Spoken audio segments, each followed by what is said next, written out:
Hey Melanie, last time you had a yes in there. Do you want to have another guy from Geeklab with a little bit more ham? What's the single biggest mistake studios still make when testing new game concepts? I didn't know anything about the App Store optimization, mobile gaming, or anything. What should change for Finland to stay globally competitive in mobile games? And it's easier to remember you if you're wearing course. something nice. So highly recommended. Highly recommend using memes at your work. It will bring you Yes. money.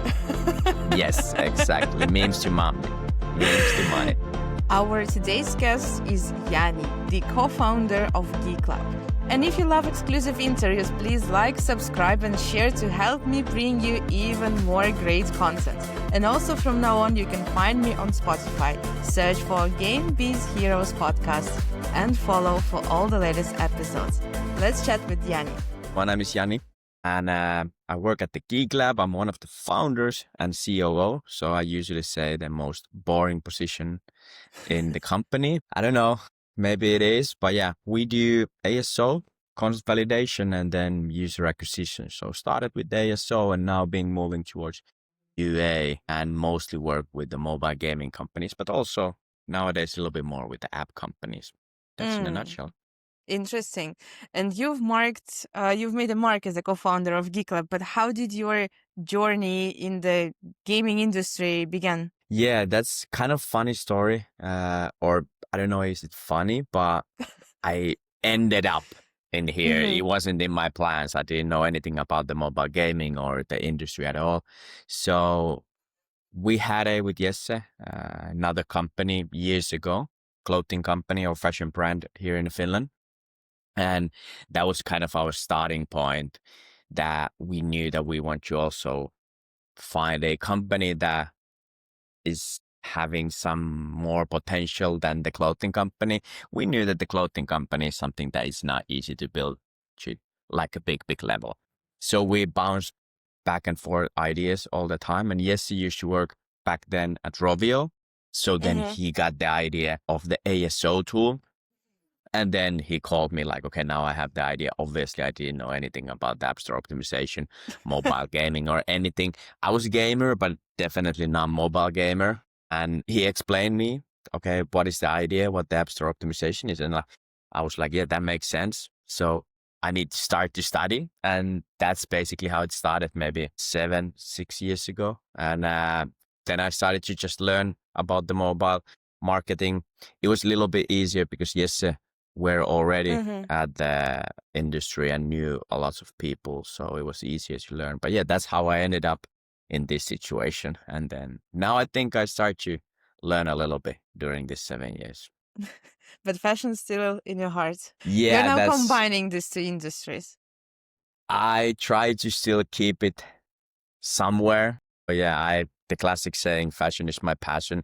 And being honest, the clothing company was still running like 2 years ago. So even during the Geeklab times, we had the warehouse at the office and we were packing the orders after the Geeklab hours was over. And then we started to ask also the employees and colleagues, like, can you help us to pack these things? And then we realized like, okay, this is not the case. We can't ask people to pack some online orders for us when they are working at the Geeklab as an employee. So then we shut it down like a couple of years ago. But yeah, obviously try to bring a little bit fashion also to mobile industry. There's people are having a great style. So, and it's easier to remember you if you're wearing something nice. Of course. And Fashion Friday on LinkedIn, the favorite post from Jani. Yeah, it's been growing really big, like, and people notice me by that. It was kind of the joke, and now I just want to keep doing it because it makes people happy on Friday. So it's something light, something funny, but I need to have more photos of me, or then I need to go so way back to photos because I've been using a lot of photos now. Yeah, that's always a problem with LinkedIn when you want to post something and you just forget to take photos. But then when you look at your photos like 2-3 years ago, you're like, shit, I'm not looking like this anymore. I can't really use this, you know? When we're getting older, I think that's even better to use the old ones. But not yet. Not yet, still good. Yeah. Okay, I have another question about the Geeklab. So I heard that Geeklab aims to be Spotify or Netflix of mobile game growth tools. So, how close are you to achieving that vision?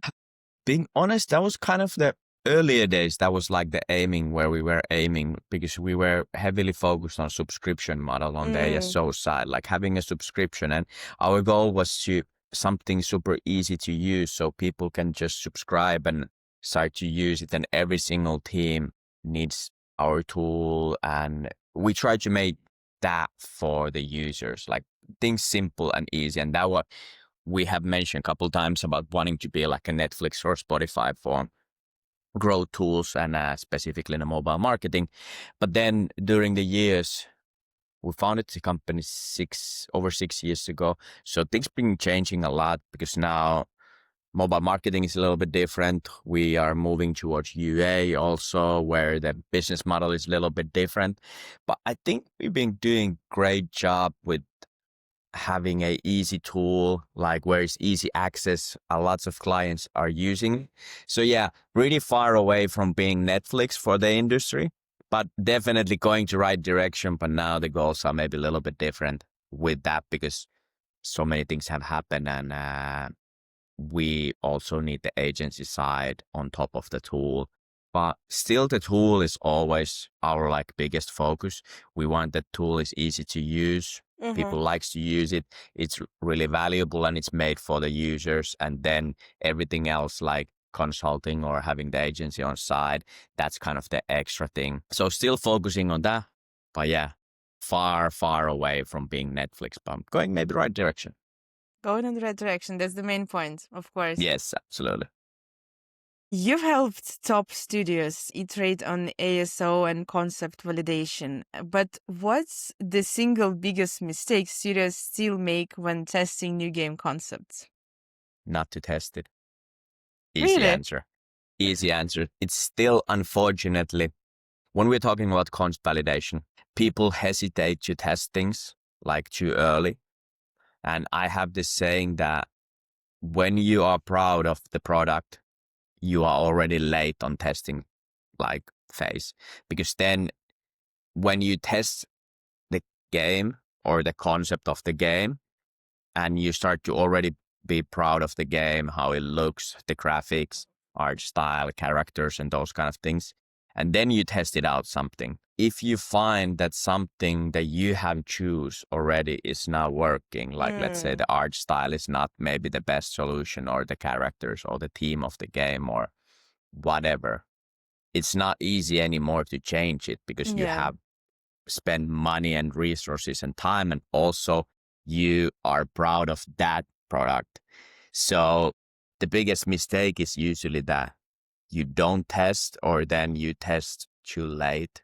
So on content validation, people should be a little bit more brave to test it a little bit earlier, and it doesn't need to look like accomplished game or concept.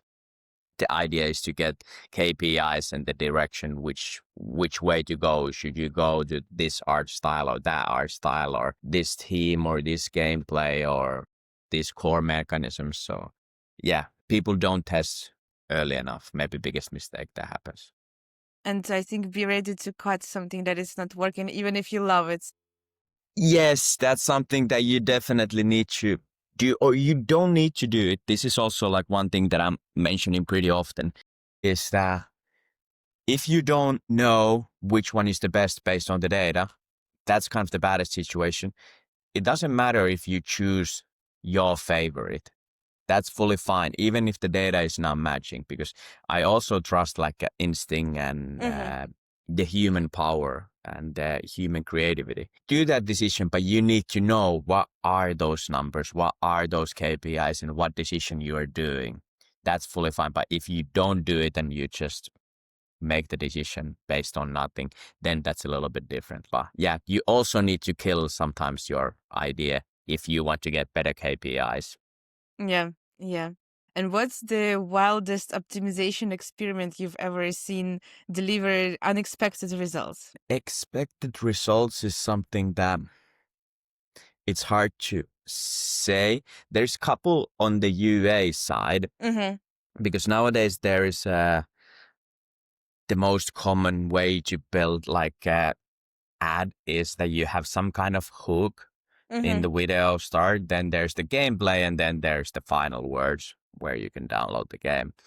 And with one simulation game, not mentioning names, like a big, huge simulation game, we just started to use as a hook, like a super old memes. And I talk about like old memes. And one of them worked so well that the whole UA campaign and the direction of that game changed because it started to be a ROAS positive in 3 days, that specific ad.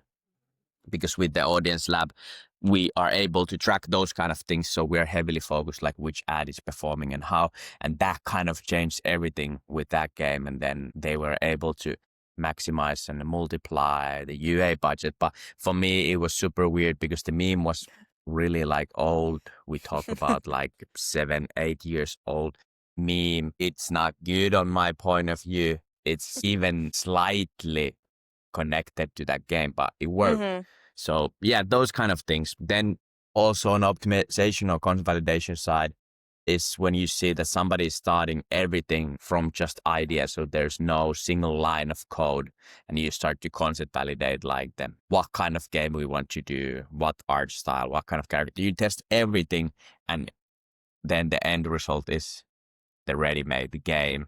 So those cases are usually super cool. They take some time and resources for sure, but that's always cool to see.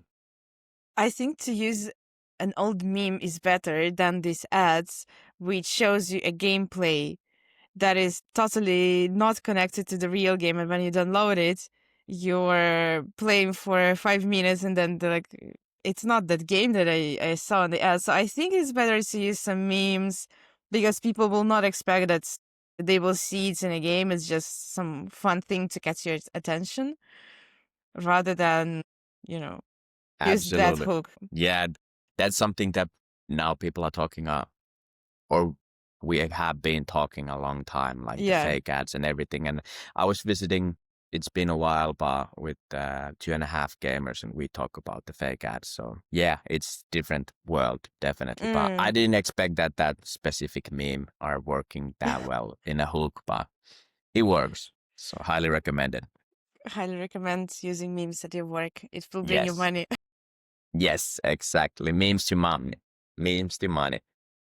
Okay, in 2026, let's talk about the next year. In 2026, how critical is audience-focused development compared to data-driven design? That's a good question because most of the cases, I think they should be pretty close to each other nowadays. But one thing is that you always need a good game, for sure. The game needs to be super good. It needs to be made for the players. But also with data-driven decisions, you can find your audience before your audience finds your game. So what I mean by that, they are like, if you do some testing on early phase, you're looking all the data, you're doing all the KPIs, and you're making decision based on the data, you're basically making a game for specific audience. So the audience is already there and you're making the game for them, which is usually the best way to do it nowadays. You need to have a great game for them because it doesn't mean that if you are making game for some audience, it's going to be a hit. That doesn't mean it. But if you only focused on making a good game, you take also a little bit risk because then you need to make sure that the audience finds the game. So kind of combination of those, I think, like you need to make the game for some specific audience, but also the game need to be that good that people really wants to play it. So it's not like... So maybe they will finally merge. I hope, and I think we are pretty close to that already. Amazing. Have an interesting question about the Finnish industry. So Finnish industry is very famous for nurturing talent, but do you think maybe what should change for Finland to stay globally competitive in mobile games? I don't know what we should do, but I know what should happen to be there. And that's that we or some studio here, it doesn't matter if it's old studio like Supercell or Rovio or some from the new generation like Metacore or even smaller ones. Someone needs to make a new hit game so we can prove that we are still relevant. Because now, as you mentioned, we have a great reputation, and it's 100% true. We have a great people here. We have a lots of talent. We have a great studios. We have a great games. But in near future, or like last 5 years, we haven't made like a super big game. So maybe we need to prove the point that we are still relevant, and that gives boost to all the other studios around here that, okay, we can still do it. And then we are kind of back in the game, I think. So, but how we do it, absolutely no idea. I'm not the game developer, and I don't know But how you will to do it. support them as much as you can. I support them as much as I can, and we work with most of the Finnish companies, so I know that something good is coming. So I have high hopes that we are coming back. Yeah, also the expectations are super high because most of the studios are already made 1 or 2 huge worldwide hits. So the bar is super high, which also creates a lot of pressure. Yeah. And you can become like a perfectionist, like that everything need to be 100%. Yes, maybe Perfect. sometimes it stops them even to release something because they need to be 1000% sure that it will be a hit or a top, Yeah.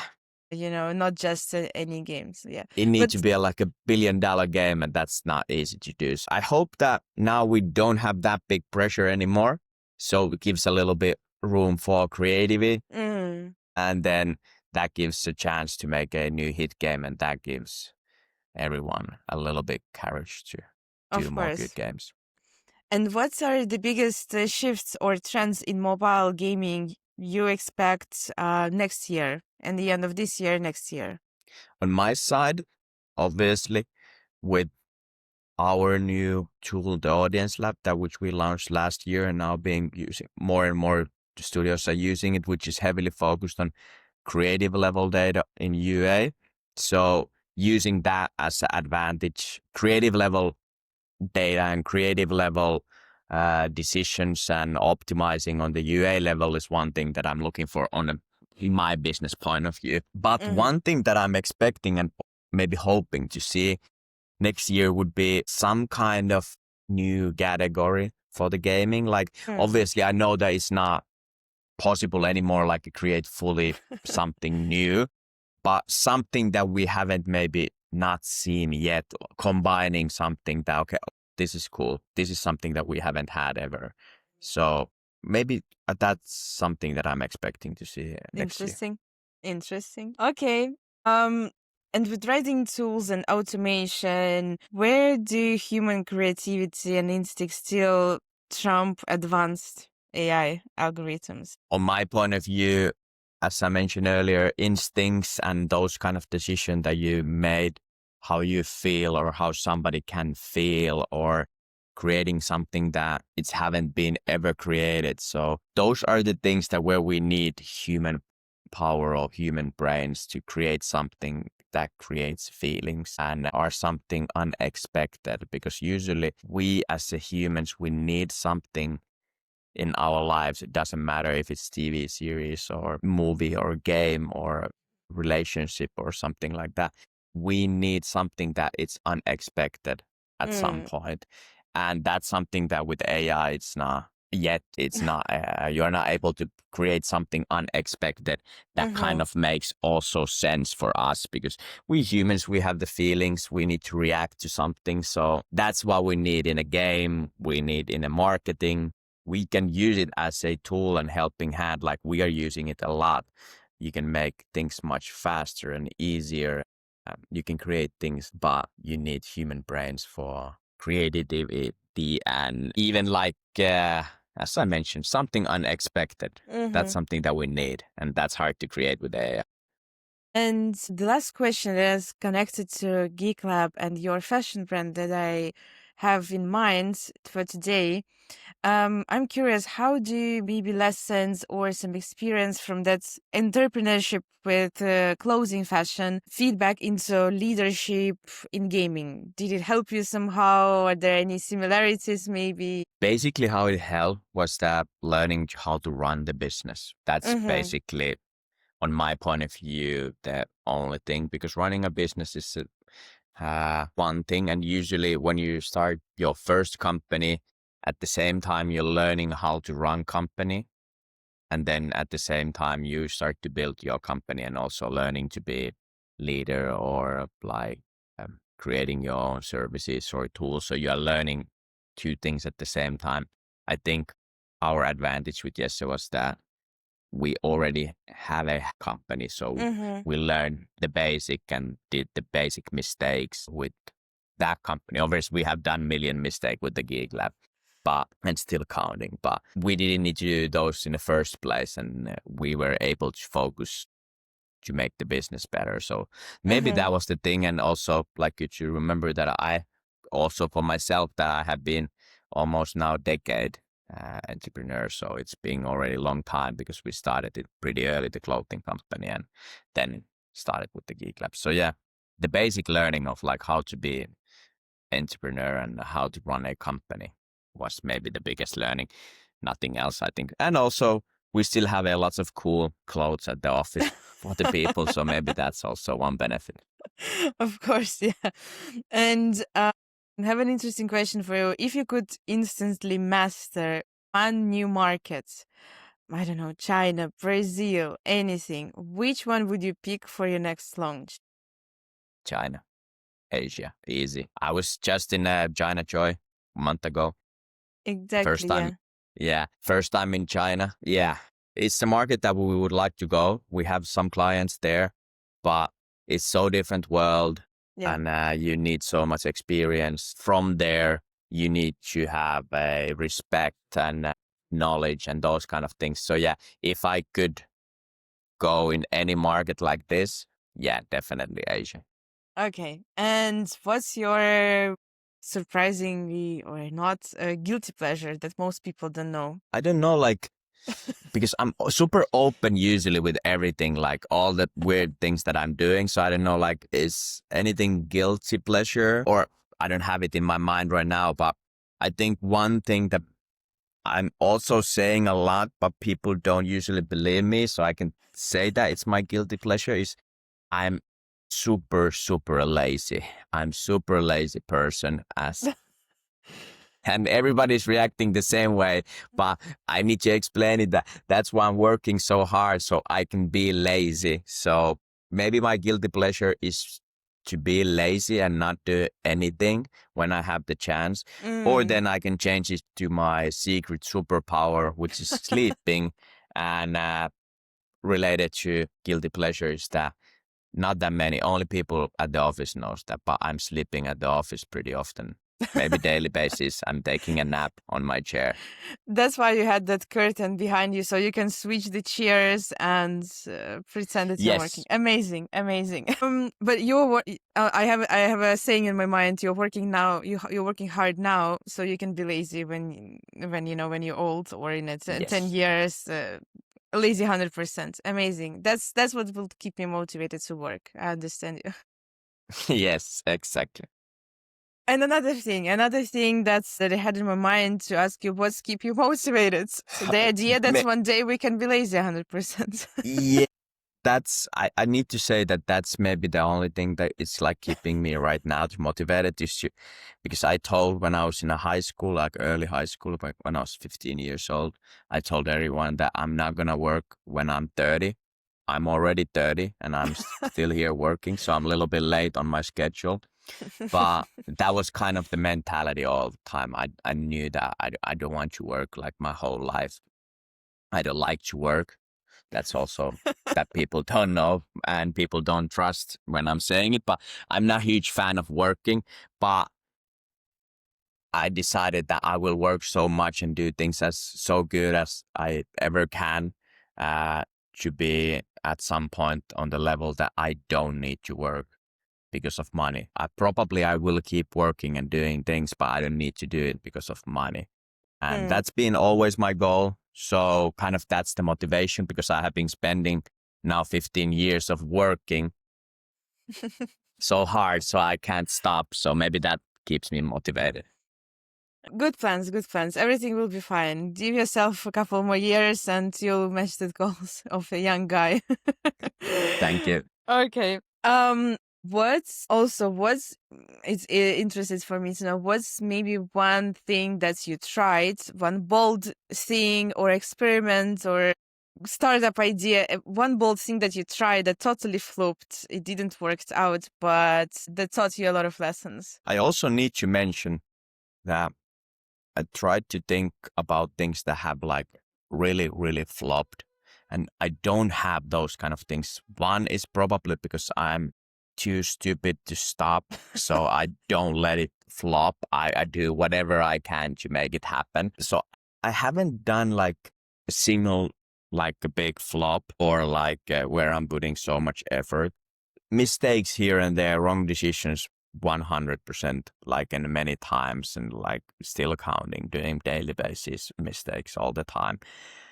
But maybe a little bit going towards like a future, Geeklab could be that, because I put everything basically in the same basket. Like, okay, I put my whole life here and I'm doing everything. And let's say if something would go like fully wrong and the whole world economy goes down or whatever, and this could never be the success story that I was looking for. I still don't count it as a flop, but that could be like a good example that something went wrong and I probably learned a lot, because nothing else comes in my mind. Million mistakes for sure, but mostly on my free time. When I'm doing it in the business side, then I'm dedicated always. That's good. That's good. Which mobile trend excites you more? UGC-driven games that everyone talks about, or AI-powered personalization that also everyone talks about? Neither one. That's a good answer. Yeah, neither one. I need to be honest. Okay, and the last one then. You need to finish the sentence. So in 2020, the mobile games industry will finally be brave again. That's amazing. Tears of joy. Yeah, I hope that. I had a chat and interview with Peggy at Gamescom with Jesse, and then we talk about like people need to be a little bit more brave now this next year, because now we are coming back from the slump that happened. Yeah. We had the COVID hype in the mobile gaming industry. Then we came down, and now we've been down for a while, and now we're slowly getting up. And the only way up is being a little bit more brave. So as I mentioned, I wait to see some new categories or new kind of games. Doing something a little bit brave is something that I'm looking for the next year. And also it means that I need to be, and we need to be brave. So we help people to be brave, being brave. Keep doing what you're doing. Love your marketing strategies. Go to conferences, talk with people, organize your amazing side events. Be brave, and more Fashion Friday, Saturday, everyone loves it, and everything will be fine.